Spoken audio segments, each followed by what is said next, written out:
Hi friends, இப்போ வந்து summer season start ஆயிருச்சு. இந்த சீசனில் நம்ம வந்து மருதாணி கைக்கு வைக்கிறது ரொம்பவே உடம்புக்கு நல்லது.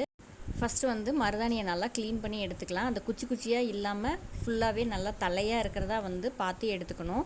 இதை வந்து நம்ம அம்மிக்கல்ல அரைக்கிறதுனாலும் அரைக்கலாம், இல்லை மிக்சியில் போட்டு கூட. இப்போ எல்லாமே மிக்சி தான் யூஸ் பண்ணுறாங்க. ஸோ மேக்ஸிமம் மிக்சிலேயே அரைச்சிக்கலாம். அப்படி அரைக்கிறப்ப நல்லா செவக்கிறதுக்காக நம்ம என்ன யூஸ் பண்ணுறோம் அப்படின்னா, அதாவது வெத்தலை பாக்கு போடுற பாக்கும் ரெண்டு கிராம்பு மட்டும் போட்டிங்கன்னா கை வந்து நல்லா செவக்கும்.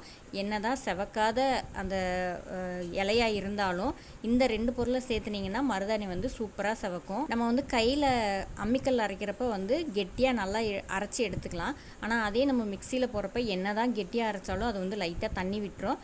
அதனால் கொஞ்ச நேரம் வந்து நம்ம அப்படியே அரைச்சதை வந்து ஒரு பாத்திரத்தில் மாற்றிட்டு கொஞ்ச நேரம் அப்படியே விட்டுட்டு ஒரு 2 ஹவர்ஸ் விட்டுட்டு அதுக்கப்புறம் எடுத்தோன்னா அந்த தண்ணி மட்டும் தனியாக வடிஞ்சு வந்துடும்.